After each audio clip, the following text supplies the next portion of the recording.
money side of it's always good profit for the company, but we've been one of those companies where we don't take a lot out. We just, you know, to buy an acre and a half and well, we have over 3 acres of land over there. To buy that kind of stuff, you're going to have and take money out of the company, and invest it. And that's what we've done.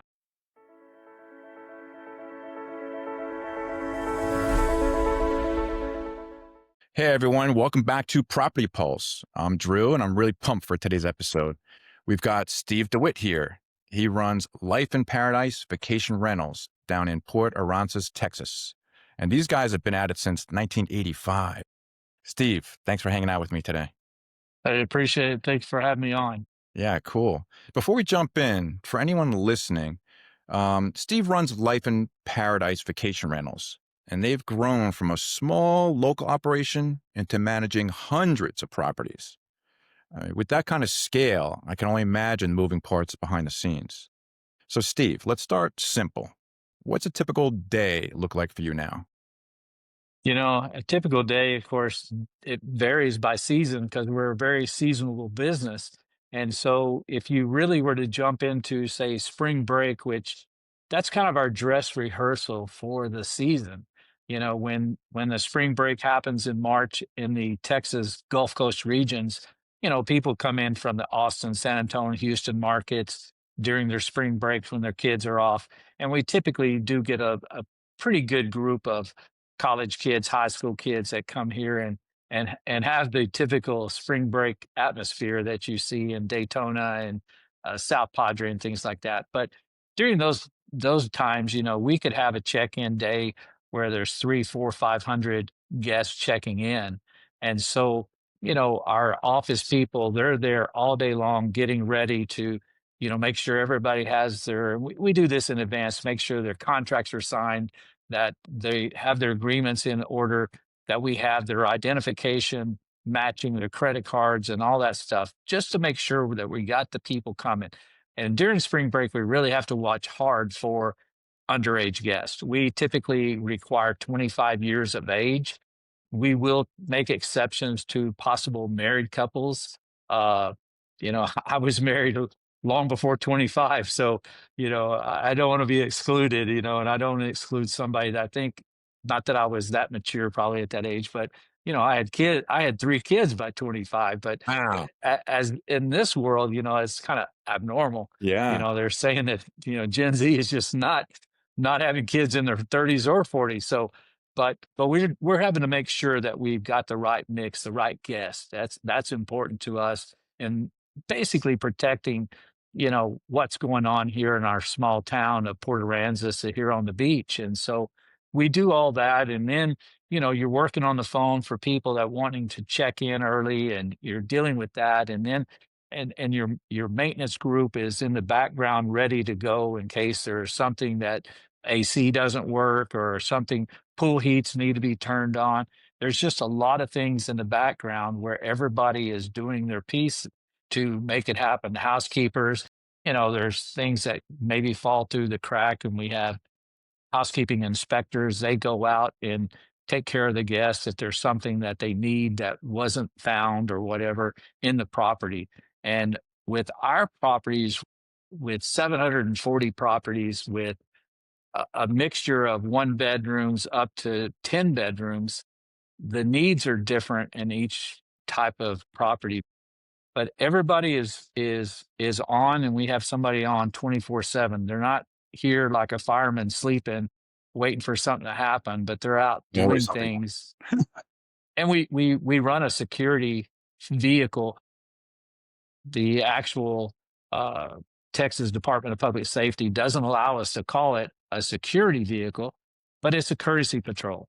And we go in front of all of our properties with this. It's a vehicle that we've decorated, and it has amber lights on the top. And so we go in front of all of our properties through our HOAs, through our condo complexes with the lights on all night long, just to look for parking violations, potential noise problems where they're partying, the music's too loud.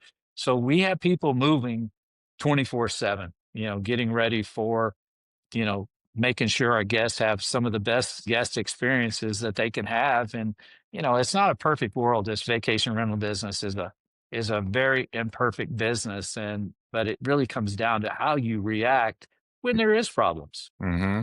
Yeah, it sounds like you have lots of plates spinning all at once. It's making my head spin. Yep. Yeah. No, it definitely does. When it comes to like guest or maintenance issues, what kind of requests tend to hit your team the most? So in our industry or in our part of the country, we see AC issues are probably one of the biggest problems. This is a very humid environment. And so there's a lot of condensation that's generated from the air conditioning units. So we get float valves that, the condensation unit starts backing up, the float valve shuts the unit off.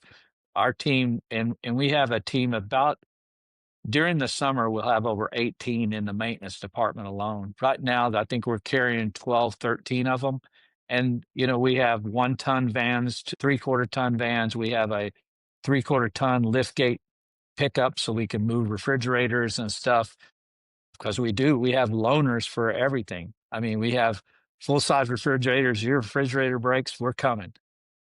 If your AC breaks and we can't get, and we do have an AC, he's not a fully licensed AC person, but he is a somebody that's in training. He's going to technical schools, and we've been investigating possibly buying an AC company because that No, is our number one problem, and it's guest comfort is huge. I that's mean, at the end of the day, when it could be 85, but the humidity might be 85, and that is not very good, that's not fun. but so we put portable units in to keep our guests comfortable if it's something that's major that can't be fixed, at 2 o'clock in the morning. So we make sure that they're comfortable. Nice. And then during busy stretches, do things ever bottleneck a bit, like communication between teams or getting Y- You updates know, to guests? yeah, we typically we have what we kind of refer to them as dispatchers or the maintenance coordinators. There's a couple of those guys, and there's really three of them total, but there's always, usually in the prime time, there's a couple of them working together to dispatch maintenance people to the locations. And we've kind of learned over the years that, go time is pretty much 3 p.m. till about 8 p.m. There's so much activity during that time because that's when people are checking in. And so they're coming in, and so we dispatch. And, typically, I don't think that you would see much over a 30-minute wait to get somebody. Our island's pretty small, 8 miles by about 2 miles, and those 700, over 700 of those properties fall within that Incredible. landscape. No So kidding. it's not like it's hard for us to get around and get to you. It's not like we're having to go around the mountains to get to you. So it makes it pretty simple. Incredible. Have you ever had a situation where something slipped through the cracks just because the info didn't get to the right Yep, person fast enough? yep. Now there's definitely situations that happens, several times a year where uh, one thing gets communicated and the person that's supposed to go gets communicated thinking that it was taken care of. But we use our maintenance system. It's called Property Care within Streamline that communicates. So everybody has a tablet, but we also use a Slack channel. And, so we use Slack to really communicate, to update, but also we do it on those work orders.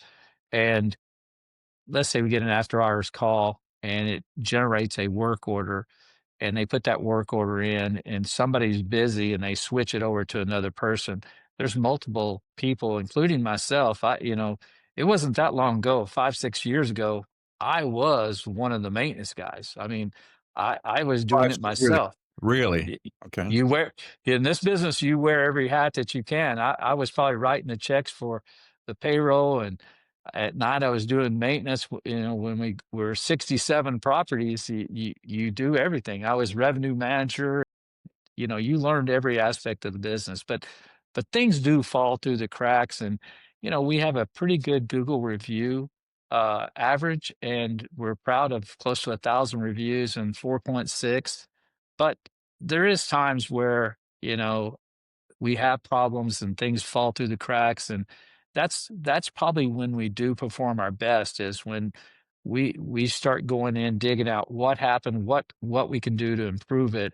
We don't just go, "Oh, well, that's just part of the business." And that's the culture I think that we developed is, I look at cultures that like Chick-fil-A and I see how they do things and I'm always looking for ways to incorporate that attitude and that culture. Even a discount tire. I don't know if y'all have many discount tires in your market, but if you go, the service is really pretty consistent and they do a good job of explaining and their processes and overall the culture is embedded in the company. And that's one of the things that we take a lot of pride in what we do here. And as I'm sitting here at my desk, I have a door that opens up to what's our counter area. Mhm. Oh, I'm hearing phone calls all the time. Not that I don't trust anybody, but it also helps me stay really involved in my business. And I think that's what separates us being a family-owned, family-run business is that we're involved and we're not having to worry about what, the people that the venture capitalists that invested in our business or the private equity firms that have, take a big share of your company or stockholders.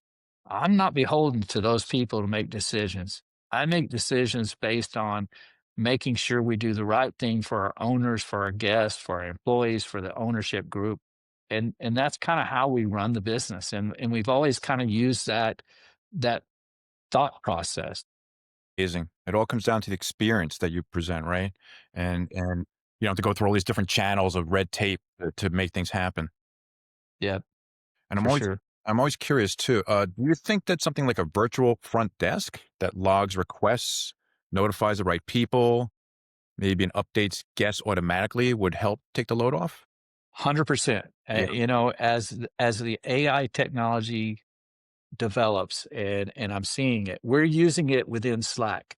And not so much an AI front desk, but our employees that are on the phones, on the computers, on the emails, on the text messages, we're able to embed information into Slack, but we can pull it out using AI in a instead of, running upstairs or hollering at somebody that has the experience, they can ask the question via AI and Slack will pull it out. We even gone as far as some of the bylaws, we put them into PDFs and put them embedded into Slack and ask the question, and AI has been able to go through and answer that particular question based on that particular bylaws for that particular HOA or COA. Amazing. Efficiency, right? Pure efficiency. And it's usually the sweet spot is a mix of automation doing the grunt work and humans still handling like the nuanced stuff, you know? So switching gears a little bit, when people reach out about booking or renting, who usually handles the incoming leads on your end? So we have multiple people that are in our customer support areas, and we kind of set them up where some of them are going to answer more of our owner relation stuff, and then some of them are going to answer more of the more elementary stuff. But if you call in, you get a real person here, and you talk to a real person, and we work till during the summer. We're here till 7 o'clock and we do use a company that is located in the US with US people to answer the calls, and they answer it as Life in Paradise, and they will in turn listen to the guest's concern, and then they will pass it to the maintenance department. We have a tree of people that will handle different things, whether it's a emergency, the AC's down or whatever, so we can dispatch somebody right away. But they pass the call to us.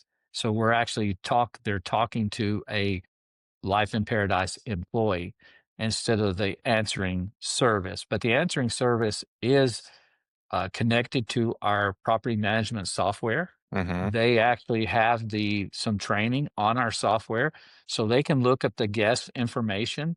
They can also look at the guest app that we give every guest has a login to a guest app. It's not even an app; it's a GUI front end on a website that they can ask, see information in there about door codes, Wi-Fi's, all those things that are in that particular guest application. Hmm. And what PMS system do you use?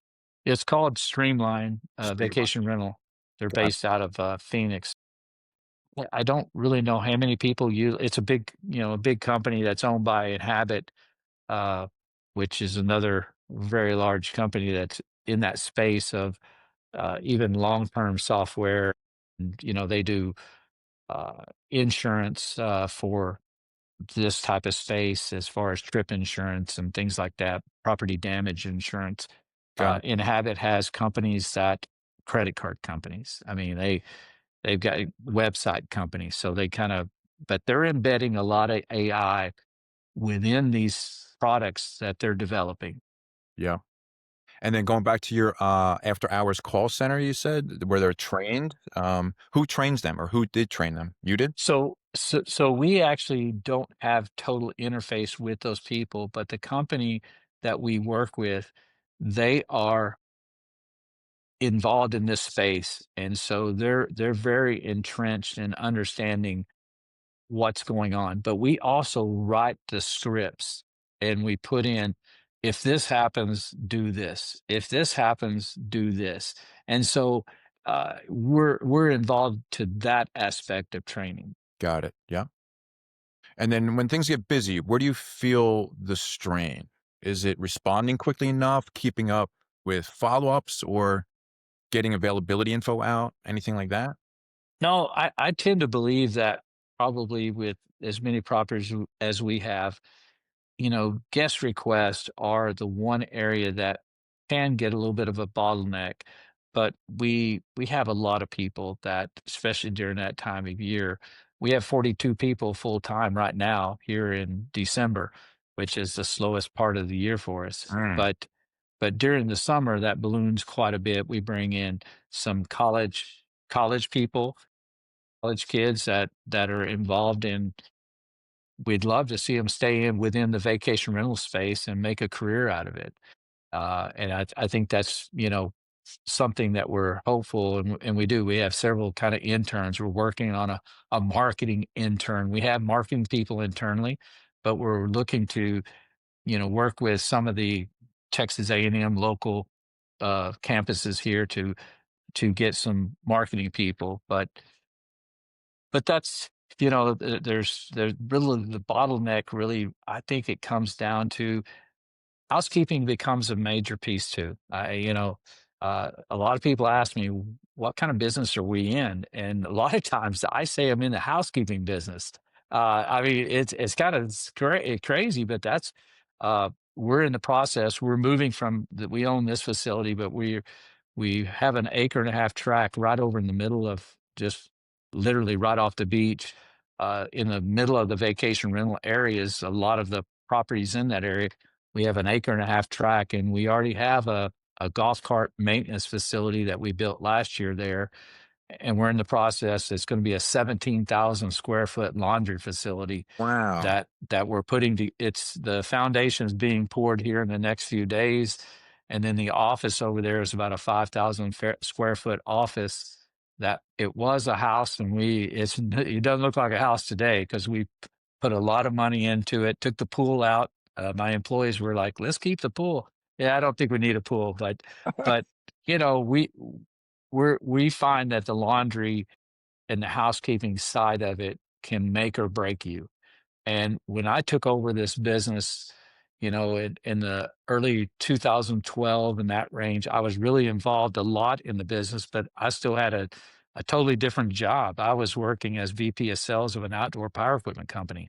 And but I had wrote software for this company to operate from the mid 90s up until that time.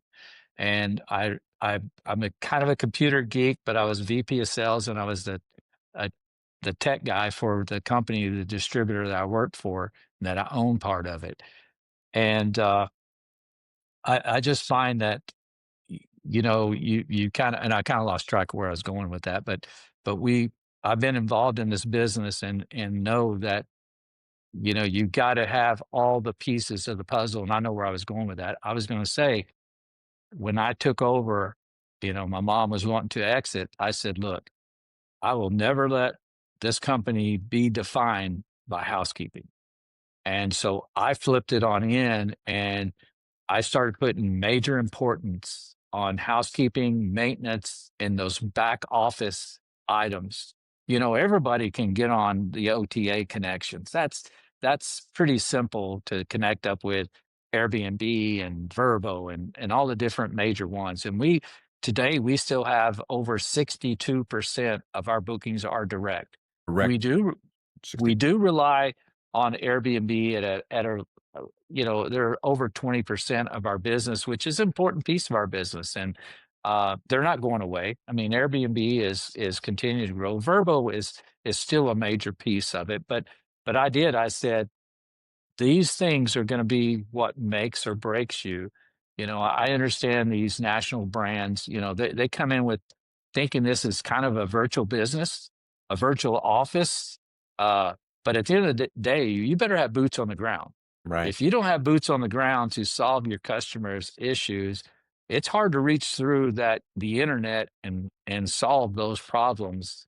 And by owning all of those tasks, by having my own people, I'm able to control the situation so much better. Got it. Wow, it's so fascinating. It just brings so many questions, and there's Sure. so much to share that it's amazing. Like earlier, you said right now you have 42 people on staff, right? And this is your low season, and you said it balloons. What number does it balloon to in the high season? Like, Probably up around 60 in the offices. And we probably have over 75 to 100 housekeeping people that are brought in as well. We do have, and I don't include those in the 42 or the 60. Those are uh, typically, we've been using a lot of W-2 housekeepers, but we're slowly moving that over to more 1099 and housekeeping teams. interesting. Yeah. but we but we keep our core group working as much as possible with deep cleans and things like that. And then we have, during the summer, we'll get about 13 inspectors. Those are people that drive around in the vans that we have that was one of the things we did in 2017 before Hurricane Harvey, when we were still 67 properties. I bought a van and I had it wrapped, colorful, showed our logo, all those things, and kind of in my mind, I made us look bigger than probably what we were. And whether it worked or not, I don't know what the growth spurt is, but I tend to believe the growth was caused by what we did on the back end and made sure that we shored up that part of our business, even though it's the most imperfect part of the business. I thought it was very important. I mean, our housekeeping inspectors, we do a lot of things that others won't do. Our housekeeping inspectors wear body cameras. So what they do is they walk in up to the property and the camera's on. They make an announcement that this is property so and so, and then they go in and they do their full task. Check the AC filters. They got their little kits. They check the beds. They're checking all the drawers. They're looking for all the things that we find that are necessary in this business and in this imperfect world, as I call it. But they're in there, and it enables us to do several things. It enables us to tell the guest, "Hey, look, for your protection, we videotaped the inspector going through in case something was broken that you didn't do. We're going to see it, for the most part." It's also a security blanket for our owners to know that, hey, we are videotaping. We are getting a good possible snapshot of something that's going on. And then, you know, for the fact that our housekeepers to know that they're being watched, it sounds kind of creepy in a sense, but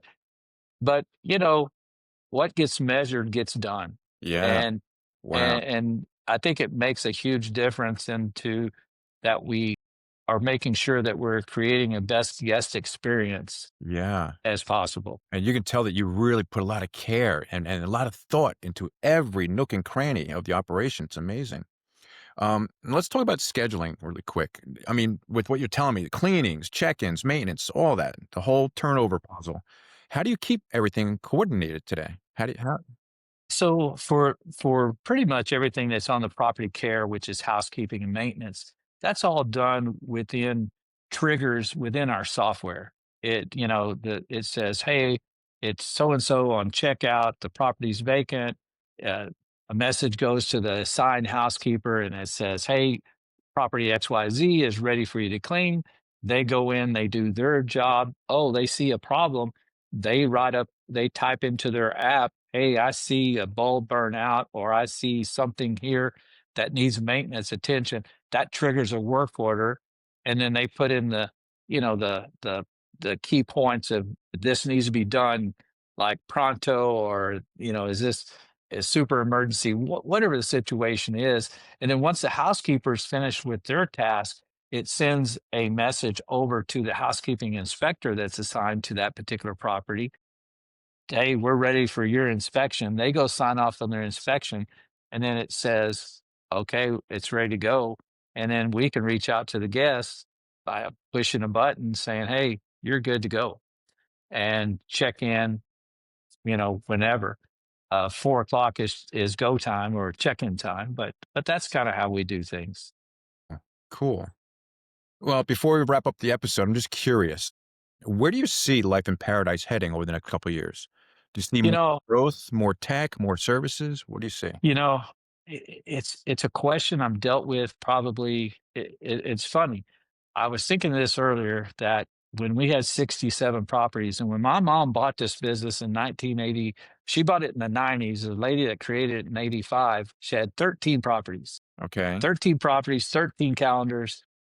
My mom bought it. She got it up to as high as 70 at one time, but she still just wanted a small type business. And I think a lot of the owners back in that day, they really put their arms around the fact that they knew the owner, they knew that it- they were being taken care of. And we've kind of taken that and expanded it tremendously. But I can remember losing a property here and there going, well, you're just too small. You're not big enough. And even though we were high in on the tech stuff and really tried hard, but now, I get the same question, you're getting too big, and so I find that a lot of the people that left us, they come back once the grass is not always there is people that do a great job in this area, but I think when they come back that they are like, man, we miss the way you do things, and I will tell you, transparency is our number one thing. I tell my employees, do not lie. Don't make up a story to cover up whatever. Just, it might be painful, just say what it is. But I can see us, and the growth will slow down because we're getting to be a big percentage of this market. We don't look to be growing in other markets. We're not going to be Okay. doing in Austin or Galveston, or we're going to stay within the coastal bend of Texas, which encompasses about 20 miles down the road, and that's it. And I see that fourth generation, third generation are entrenched. They will be taking over ownership here in a few years, and it's my responsibility, just like it was my mom's responsibility, to ensure that the culture is in place, that we understand what our role is, that this is a hard business, that it's not an 8 to 5 job. Right. I can tell you in the summer it's 7 days a week, and that's just 10, 12 hours a day. But it's very rewarding. Not only the money side of it's always good profit for the company, but we've been one of those companies where we don't take a lot out. We just you know to buy an acre and a half, and well, we have over 3 acres of land over there. To buy that kind of stuff, you're going to have and take money out of the company and invest it. And that's what we've done. We invest in, 13 company vehicles. We invest in the future. So we're always going to be prepared for growth, and to have key individuals to work with the family people, that it's an understatement to undervalue those people. We have a number of those people that have been with us 5, 6 years during this growth spurt that they're so valuable, and their knowledge, and they bought into the culture. And I hate to say bought into it, but they grasp the culture and maybe even find it more important than even some of us. I mean, they really love what they do and making guests happy. And again, I tell people all the time, most imperfect business, uh, maybe outside of the weatherman, but but at the end of the day, you're always putting fires out, and how you respond and that you do respond is huge. I think that's kind of what I see. And how big did you grow your operations to? Your mom brought it to 70? She was up at six. So Hurricane Harvey hit, Okay. and so she bought the business in the early 90s. They'd been around for about 6, 7 years, 13 properties, 13 calendars. I always tell people that. I came in and I had some decent knowledge of database and writing CRM softwares. So I wrote a program using Visual Basic Access databases that had a tape chart. It paid the taxes. It broke out all the pieces. It did everything you would expect. And in 2012, I bought into the company because I knew my mom was looking to retire, and I bought into the company and moved to Port Aransas because I was VP of sales. I was a company out of Houston. I could work anywhere, but I was working on weekends at night and things like that, trying to keep the employees here. There's only 2 or 3 of them. It wasn't hard. And then when Hurricane Harvey hit in 2017 here, and decimated the island, basically my mom said, "What do you want to do with it? You want to shut it down or what?" And I said, "Let me think a little bit on it." So I thought about one day, came back and said, "You know what? I'm going to exit what I'm doing. I'm going to sell my interest. I'm going to take everything I have, all my 401k at 58 years of age. Oh. I'm going to take it all in, and I'm going all in." And I bought golf carts, bought a building, we bought new vehicles, and we haven't stopped since. One of the first things I said has to go is that software that I wrote. We need to lean on the experts that are in this space, and that's what we did. And so from 2017, when the storm hit, we had 67 properties. And that April, I left my job, sold my interest, minority interest in the company. And from that point to 2025, as we sit today, we've grown from 67 to 740. Not one, and I can tell you, there's never been one piece of marketing information sent out. We've not gone through marketing. It is organic, networked growth, and it's just been yeah, the word spreads in a small town, and a lot of people, I tell them, I said, we're as much as we can, we put as much money back into this community of 30, about 36, 3,700 people, small town when there's no people here for vacation. Amazing. We're involved in a program that we've helped give back over $600,000 to the local school district to pay the teachers because it's so expensive to live here on this island. And so over 2.5 years, we've raised over $600,000 that goes back as bonuses, fifths to the coaches, the bus drivers, the teachers. You know, we work with the police department on the police foundation to take a lead sponsor. The education foundation, we try to take a lead sponsor, but we do everything we can, even though none of my grandkids went to school here. We embrace it and try to become a fabric of the community because what's happened is you get these national brands in here, and as you can imagine, they're in so many communities around the country.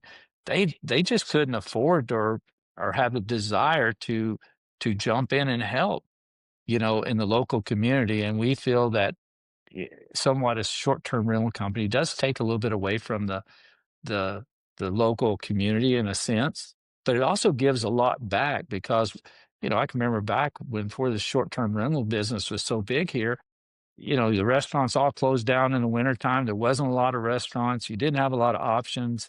But now the vacation rental business has become a pretty good business to help the community. And so we feel, and, we give back to the local pet shelter and all the areas that we can, the nonprofits in this community. We try to reach out and be a big part of that community. And I think it's paying us back.